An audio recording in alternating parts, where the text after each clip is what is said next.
کہ ہمیں اس بات کا خاص خیال رکھنا ہے کہ غسل کا پانی ہمارے داہنے حصے کے ہر جز تک پہنچنا ضروری ہے، اور اس کے لیے بہتر طریقہ وہی ہے کہ جو بچہ انجام دے رہا ہے کہ ہم اپنے ہاتھوں کے ذریعے سے پانی ہر جگہ پہنچا دیں۔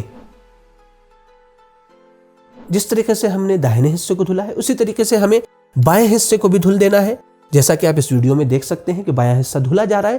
ہاں، اس بات کا خاص خیال رہے کہ ہمیں، جیسا کہ میں نے پہلے بھی ذکر کیا، کہ ہمارے پورے بدن کے تمام حصوں پر غسل کا پانی پہنچنا ضروری ہے۔ یہاں تک ہم نے بالٹی اور جگ یعنی قلیل پانی کے ذریعے سے غسل کے طریقے کو دیکھا۔ آئیے ہم دیکھتے ہیں اگر کوئی انسان شاور کے ذریعے سے غسل کر رہا ہے تو پھر اسے کس طریقے سے غسل کرنا ہے۔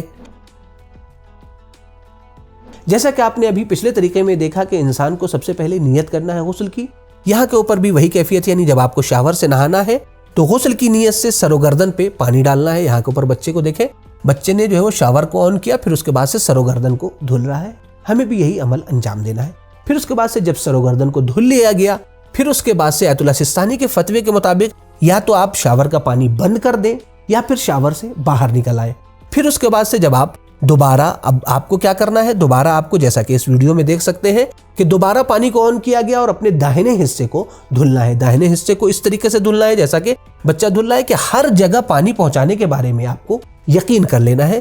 دیکھیں، اور حتیٰ بچے کو دیکھیں کہ پیر اٹھائے ہوا ہے تاکہ یقین ہو جائے کہ پیر کے ہر حصے تک پانی پہنچ گیا ہے۔ پھر اس کے بعد سے پانی کو بند کیا گیا۔ پانی جب بند ہو گیا ہے پھر اس کے بعد سے بائیں حصے کو دھویا جا رہا ہے۔ یہ آیت اللہ سستانی حفظہ اللہ کے فتوے کے مطابق ہے۔ بایاں حصہ بھی داہنے حصے کی طرح دھلا جائے گا، لیکن اس کے بارے میں دیگر مراجع کرام کا کیا فتویٰ ہے انشاءاللہ آگے بیان ہوگا۔ یہاں تک ہم نے غسل کے پریکٹیکل طریقے کو ملاحظہ کیا۔ آئیے جانتے ہیں کہ غسل میں ہونے والی کامن غلطیاں کون کون سی ہیں۔ عام طور پر غسل سے پہلے انسان کے پیر کے تلوے دھلے ہوئے ہوتے ہیں، اسی طریقے سے انسان کے جسم کے بعض حصوں پر پانی پہلے سے ہی پہنچا ہوتا ہے، لہٰذا انسان متوجہ نہیں ہوتا۔ یہاں پر اس بات کی طرف توجہ کرنے کی زیادہ ضرورت ہے کہ غسل کا پانی انسان کے پیر کے تلوے تک اور انسان کے جسم کے تمام حصے تک پہنچنا ضروری ہے۔ دوسری مسٹیک کو بہتر طریقے سے اسکرین پر سمجھتے ہیں۔ کبھی کبھی ایسا ہوتا ہے کہ جب ہم غسل کرتے ہیں تو ایک ہاتھ سے شاور کا پائپ پکڑے ہوئے ہوتے ہیں، اور پھر اس کے بعد جیسا کہ اس ویڈیو میں آپ دیکھ سکتے ہیں کہ بچے نے شاور کا پائپ پکڑ رکھا ہے اور پھر اس کے بعد سے اسی حصے کو دھل رہا ہے۔ اس کے ذریعے سے دیکھیں یہاں کا حصہ کہ جو دھلنا ضروری ہے، یعنی داہنا حصہ پورا وہ نہیں دھل پا رہا ہے، لہٰذا ایسا غسل انسان کا باطل ہو جائے گا۔ کیوں؟ اس لیے کہ انسان کے جسم کے تمام حصے تک پانی پہنچنا غسل کا ضروری ہے۔ آیت اللہ سستانی حفظہ اللہ کے فتوے کے مطابق اگر کوئی انسان شاور سے نہا رہا ہے تو ایسی صورت میں غسل کی نیت سے پہلے شاور کے نیچے سے ہٹ جانا ہے، پھر اس کے بعد غسل کی نیت کرتے ہوئے اپنے سر و گردن کو دھلنا ہے، پھر اس کے بعد سے ہٹ جانا ہے، داہنے حصے کو دھلنا ہے، پھر ہٹ جانا ہے، پھر اس کے بعد سے بائیں حصے کو دھلنا ہے۔ اس طریقے سے اگر کوئی انسان انجام نہیں دے رہا ہے تو آیت اللہ سستانی حفظہ اللہ کے فتوے کے مطابق احتیاط لازم کی بنا کے اوپر اس کا غسل صحیح نہیں ہے، اس کا غسل باطل ہے۔ تو یہاں پر آیت اللہ سستانی حفظہ اللہ کے مقلدین کے لیے ایک اہم پوائنٹ ہے کہ اگر وہ مسئلہ نہ جاننے کی بنا کے اوپر اس طریقے سے کہ جس طریقے سے آیت اللہ سستانی حفظہ اللہ نے فتویٰ دیا ہے اس کے مطابق عمل نہیں کر رہے تھے، بلکہ وہ شاور کے نیچے جا رہے تھے، غسل اس طریقے سے کر رہے تھے کہ پہلے سر و گردن کو دھویا، پھر داہنا حصہ دھویا، پھر بایاں حصہ، یعنی وہ شاور سے ہٹ نہیں رہے تھے، تو کیا ان کا پچھلا سارا غسل باطل ہے؟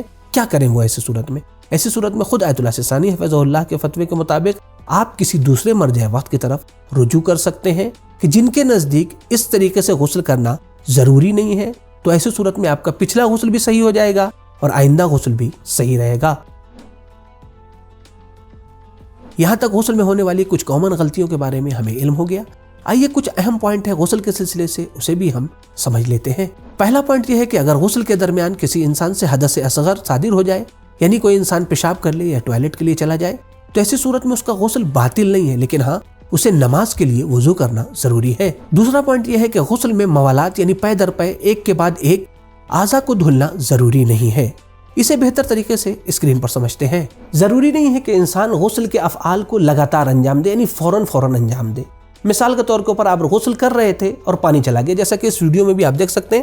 عام طور سے ایسا پیش آتا ہے ہماری زندگی میں کہ غسل کر رہے ہیں اور پانی چلا گیا، تو ایسی صورت میں اب جب ہمیں دوبارہ غسل کرنا ہے تو کیا کریں؟ کیا ہمیں پھر سے شروع کرنا ہے؟ نہیں، پھر سے آپ کو شروع نہیں کرنا ہے، بلکہ جتنا حصہ آپ پہلے دھل چکے تھے پھر اس کے بعد سے جب آپ کو دوبارہ پانی آ گیا، جتنی دیر کے بعد بھی پانی آ رہا ہے، صرف اسی حصے کو دھلنا ہے کہ جو حصہ آپ نے پہلے نہیں دھلا تھا۔ پوائنٹ یہ ہے کہ غسل میں ضروری نہیں ہے کہ آپ اوپر سے نیچے کی طرف اپنے بدن کو دھوئیں، بلکہ آپ نیچے سے اوپر کی طرف بھی اپنے بدن کو دھل سکتے ہیں۔ کیا غسل کے دوران خواتین کے سر کے لمبے بالوں کا دھونا ضروری ہے؟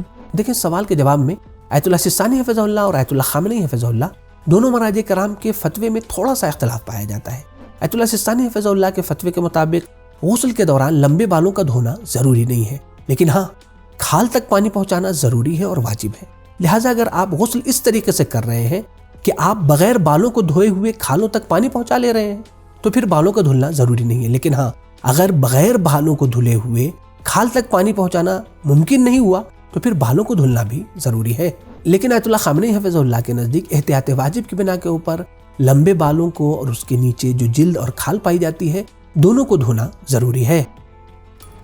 کیا ایک ہی غسل میں کئی غسلوں کی نیت ایک ساتھ کی جا سکتی ہے؟ دیکھیں، سوال میں آیت اللہ سستانی حفظہ اللہ اور آیت اللہ خامنئی حفظہ اللہ دونوں مراجع کرام کا فتویٰ یہ ہے کہ ایک ہی غسل میں سب کی نیت ایک ساتھ کی جا سکتی ہے، حتیٰ مستحب غسل کی بھی آپ ایک ساتھ میں نیت کر سکتے ہیں۔ تو مومنین کرام، امید کرتے ہیں کہ ویڈیو آپ کو پسند آئی ہوگی، لہٰذا اسے دیگر مومنین کے ساتھ ضرور شیئر کیجیے گا۔ انشاءاللہ پھر سے ایک نئے موضوع کے ساتھ حاضر ہوں گے۔ خدا حافظ، فی امان اللہ۔